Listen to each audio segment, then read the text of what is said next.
하나님의 백성이 된 사람들은 그리스도 안에서 하나 된 믿음의 공동체를 이루어가기 위해서는 마음으로 서로 뜨겁게 사랑해야 된다라고 그렇게 명령을 했습니다.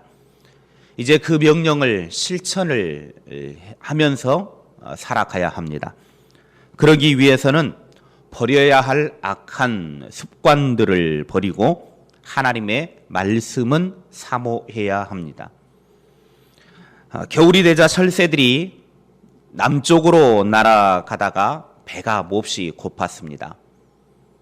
이제 따뜻한 곳을 향하여 날아가던 새들이 한참을 날아가다 보니까 시장에서 한 곳에 이제 멈추게 되어지는데 그 중에 대장이 이렇게 말을 했습니다. 얘들아, 저 밑에 옥수수를 뜯어먹고 가자. 그래서 모든 철새들이 그 옥수수 밭에 다 앉았습니다. 그곳에 앉아서 열심히 옥수수를 이제 집어먹었습니다. 다시 날아가는데 그때 철새 한 마리가 야, 이 맛있는 옥수수를 놔두고 뭐 하려고 다른 데까지 갈 필요 있느냐. 그래서 이 철새가 나는 더 먹고 내일 떠날란다. 그러고 철새 한 마리가 그 옥수수 밭에 앉아있고 나머지는 다 떠나버렸습니다. 계속 옥수수 밭에 남아있는 그 철새가 다음 날 이제 떠나야 될 시간이 됐는데도 가만히 생각해 보니까 뭐 멀리 가서 고생할 필요 뭐 있냐. 이 좋은데 옥수수도 많이 있고 먹을 거 풍부한데 어차피 뭐 먹고 살자고 하는 것인데 그래 오늘 하루 더 먹고 내일 떠나자. 그래서 또 거기 앉아가지고 하루 실컷 배불리 먹고 다음 날이 됐습니다. 다음 날을 또 생각해 보니까 아유 뭐 여기 뭐 멀리 고생하지 않아도 이곳에서 먹고 살기 좋은데 내일 떠나지 뭐 하고 또 둘러 앉아가지고 열심히 하루 동안 먹고 놀았습니다. 얼마 후에 눈이 내리기 시작하자 철새는 결심했습니다. 이제 먹을 옥수수도 없고 그러니까 내일 떠나자. 그런데 너무나 많이 먹고 그리고 계속 날개짓을 해서 이게 비계살이 빠져야 되는데 날개짓을 안 하다가 날개에 비계가 디릭디릭 살찌기 시작하더니 결국에는 날지 못하고 그 옥수수 밭에서 파묻혀 죽어버리고 말았다고 합니다. 사람들은 대개 자신이 무엇을 버려야 하고 무엇을 추구하며 살아야 하는지 너무나 잘 압니다. 모르는 사람 없습니다.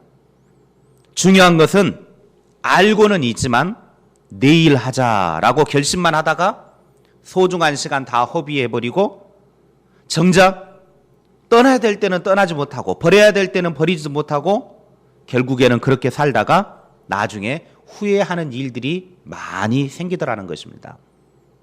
우리는 내일 하자 이 말을 주의해야 합니다. 내일 하자가 아니라 오늘 하자. 내일의 찬란한 꿈을 가지고 지금 하자. 오늘부터 하자. 오늘 버리자. 이런 마음가짐을 가지고 실천에 옮겨야지 내일 하자. 내일 하자고 하는 사람 치고 내일 하는 사람은 많지가 않습니다. 보통 내일 하자라고 말하는 사람들은 나중에 어느 정도 자리 잡으면 하지. 어느 정도 건강이 회복되면 하지. 돈을 좀 벌면 하지. 그런데 지금 못하는 사람은 나중에 형편이 풀리고 건강이 좋아지고 경제적인 사정이 좋아지고 삶의 형편이 좋아져도 감당하기가 쉽지가 않고 버려야 될 것 버리지 못합니다. 지금 당장 해야 합니다. 지금 당장 해야 할 일은 하고 지금 당장 예배에 성공하고 말씀과 기도 생활을 가까이 할 때 그 사람이 성공하게 되어져 있습니다. 그래서 3절에 말씀하시기를 주님의 인자하심을 이미 맛보았으면 그렇게 살아야 한다라고 말씀하고 있습니다. 버릴 것 있으면 빨리 버리고 붙잡을 것은 붙잡고 살아가야 합니다. 오늘 본문은 하나님께서 세우신 신령한 집인 예수 그리스도의 교회를 설명하고 있습니다. 예수 그리스도는 하나님에게는 버림받았지만 하나님께서는 선택하신 보배로운 산돌입니다. 5절 6절에 믿는 사람도 또한 하나님께 산돌이 된다고 말씀하고 있습니다. 예수 그리스도의 피로 값주고 사신 교회의 산돌이 된다라고 하는 것이 무엇을 말합니까? 4절 끝부분부터 5절까지 보면 산돌이신 예수께 나아가 너희도 산돌같이 신령한 집으로 세워지고 라고 했습니다.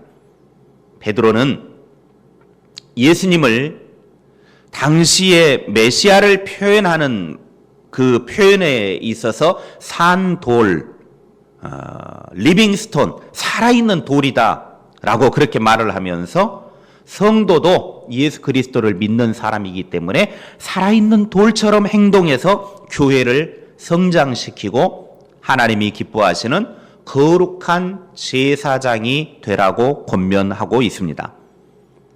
그 말은 무슨 말이냐면 구원받은 성도로서의 자신의 신분이 산돌이기 때문에 예수 그리스도를 믿고 나도 살아있는 돌과 같이 되어졌기 때문에 가치 있게 여기라는 겁니다. 나의 신분을 가치 있게 여겨라.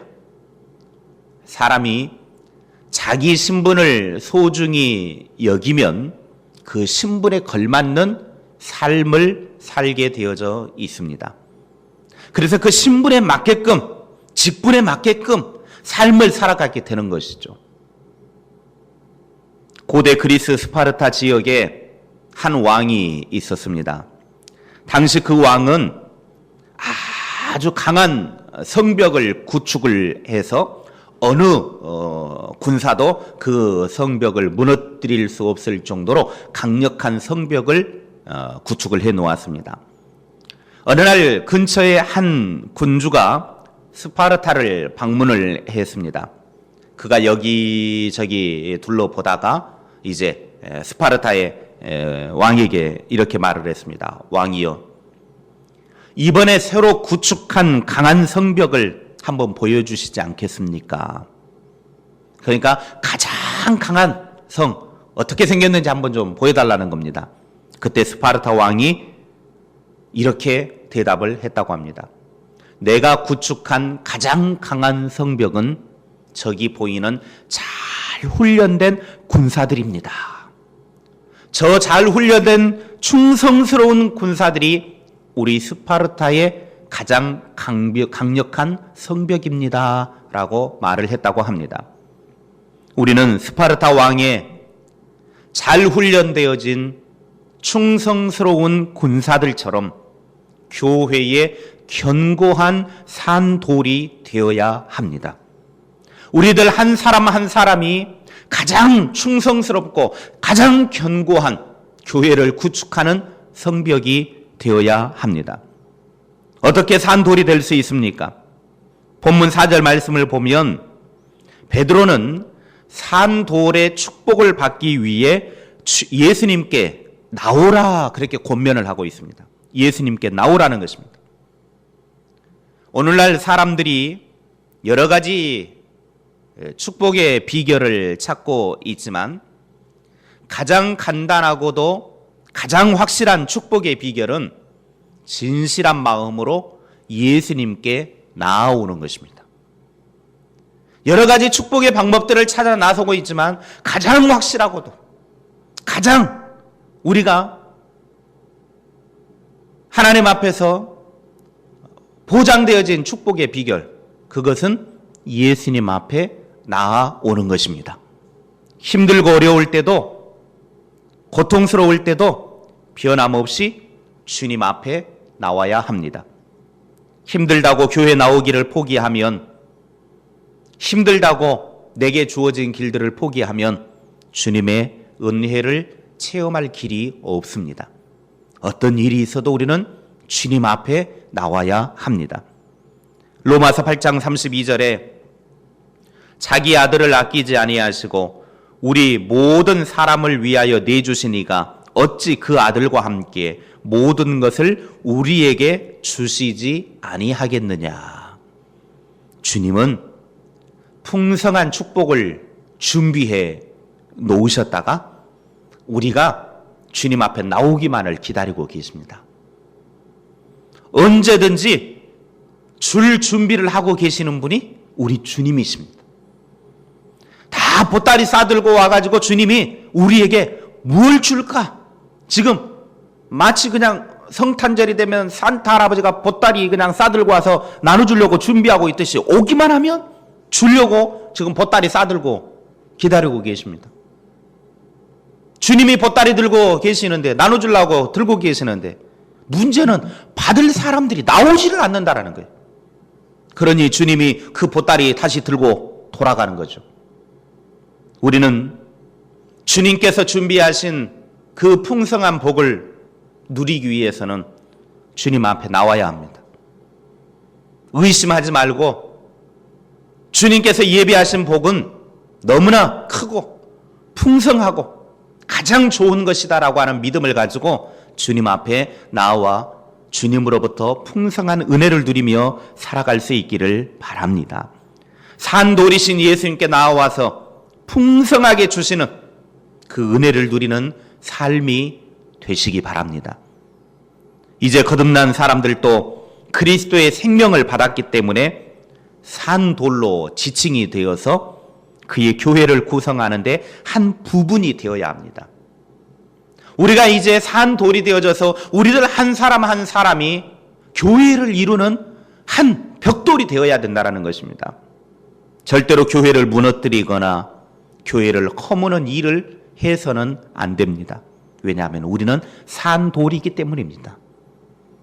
고린도전서 3장 16절 17절에 너희는 너희가 하나님의 성전인 것과 하나님의 성령이 너희 안에 계시는 것을 알지 못하느냐.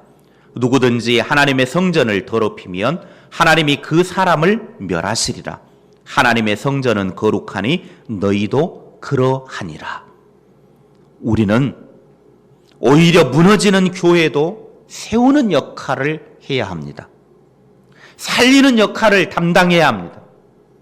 5절에 하나님이 기쁘시게 받으실 신령한 제사를 드릴 거룩한 제사장이 되라고 베드로를 통해 하나님은 말씀하고 계십니다. 제사장의 역할은 살리는 자리입니다. 그런데 어떤 사람은 8절에 말하고 있는 것처럼 하나님의 말씀에 귀를 기울이지도 않고 순종하지도 않는 자들은 결국 벌을 받고 넘어질 수밖에 없다라고 말씀하고 있습니다. 걸려 넘어지게 하는 바위와 같은 걸림돌이 된 사람도 있습니다. 죄로 인해 하나님의 심판을 받아 멸망되어야 할 사람들의 죄를 대신 짊어지고 하나님께 나아가는 사람은 제사장입니다. 제사장이 백성들의 죄의 짐을 짊어지고 하나님 앞에 가지고 나아가서 하나님 앞에 죄 용서를 구할 때 하나님이 그 죄를 용서해 주셔서 백성으로 하여금 살게 해 주신 것입니다. 그래서 제사장의 자리는 살리는 자리입니다. 이제는 우리 각자가 하나님 앞으로 나아가는 제사장이 되었기 때문에 교회를 살리는 일을 감당해야 합니다. 교회의 산돌이 되는 삶을 살아갈 수 있기를 바랍니다. 그것이 오늘 우리들을 산돌로 부르신 것입니다. 저와 여러분이 예수 그리스도와 함께 산돌이 되어져서 교회를 살리고 주변을 살리는 그런 삶을 살아가는 하나님의 사람들이 될 수 있기를 바랍니다.